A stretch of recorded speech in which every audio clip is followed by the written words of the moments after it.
Hi and welcome to this live Forex Strength and Weakness table video. My name is John. I'll be taking you through the charts this Wednesday the 12th of October. So as you can see in front of you, we have the live Forex Strength and Weakness tables. We have two tables that you can see. We have the Trend Traders table and the Day Traders table. These are the same studies, just highlighting different time frames. So our Trend Traders is the higher time frame and the Day Traders is the lower time frame. You can see here some of the currencies are highlighted in green. That shows us there is a confluence between the two trading time frames and that these will be our focus for the video today. The tables auto update every 15 minutes and they are 24/7. So wherever you are in the world, you can get access to these tables at any time.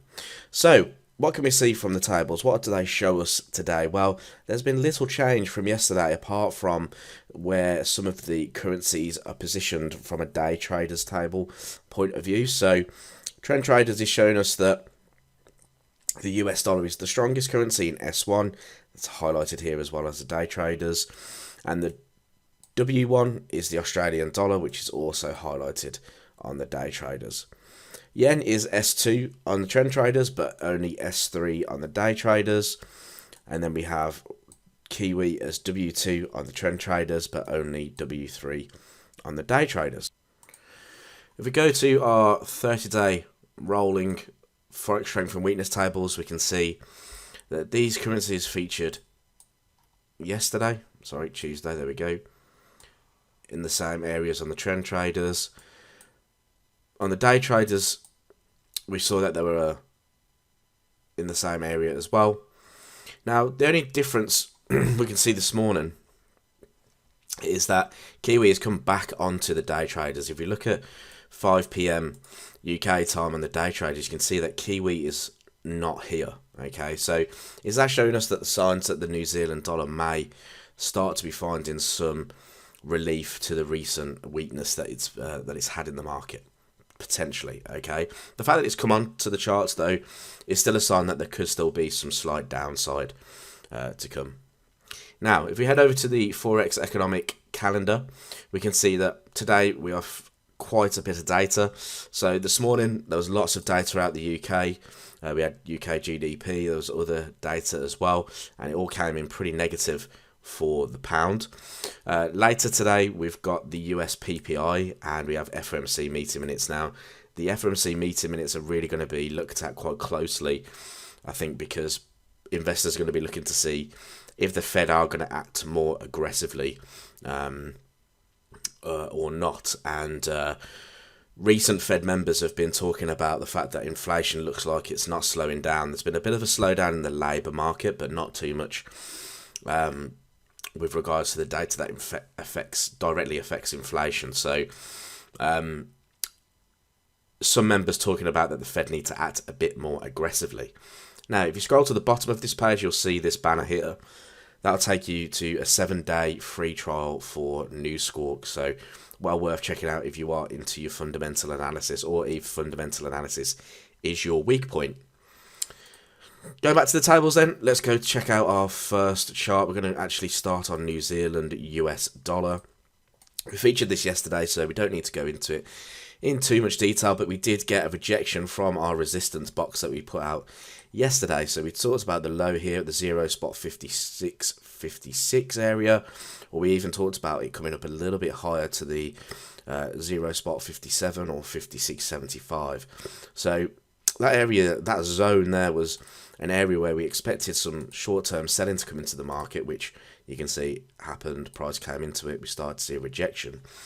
The only problem we have with New Zealand US dollar is that we're very close to this higher time frame support at the 0 spot 55 handle. But what that tells me, price is fairly close to that level, so price may want to go and retest that before starting to see significant buyers coming in, or if Kiwi remains weak, we could actually see that support level breaking through to the downside.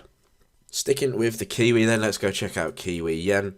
Why are we interested in Kiwi Yen? Well, if we go back to the live Forex Strength and Weakness tables, we can see that Kiwi is the second weakest on the Trend Traders.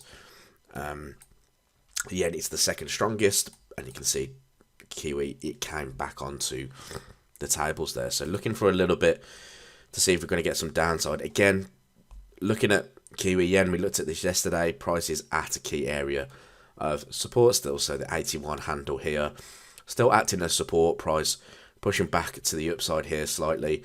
We may see a run back up to the 83 handle. That may act as resistance coming through, or you can see we have 82.25 here mapped out, and if I just ray that to the right, you see that price came into that 82.25 handle yesterday and rejected. So if I go to a lower time frame here, let's just try the 4-hour time frame, get a bit more information in. We can see that if I just bring this box down, it's all these lows through there, all price interacting within this zone. So starting to see some rejections there now.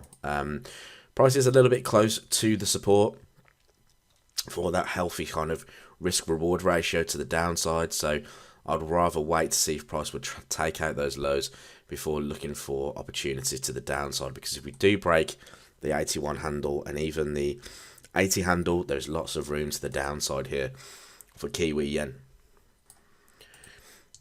Going on to our Aussie pairs then, so let's go check out Aussie US dollar first. Again, why are we interested in Aussie? Well, it's the top pair on our trend traders and day traders table, so we want to be looking to see if that Aussie weakness against the US dollar and the yen remains.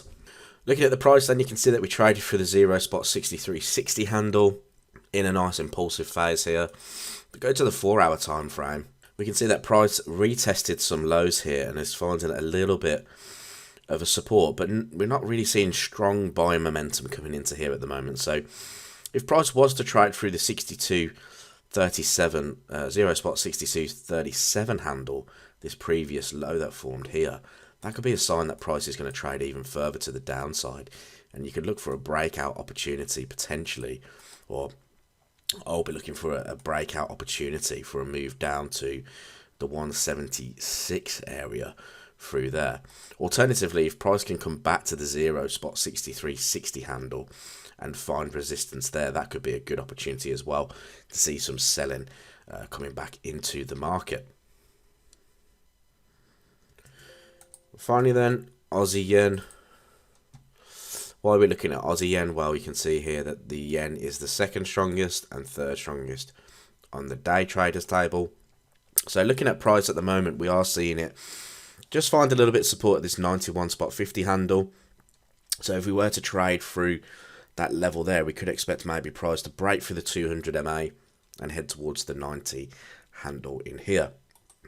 If however price does pull back, we have the previous structure in here at the 93 handle, which could offer resistance for price going forward. That's all I have for you today. If you are interested in any of the services that you've seen in this video and you are watching this at a later date, please head over to www.charlesclifton.co.uk.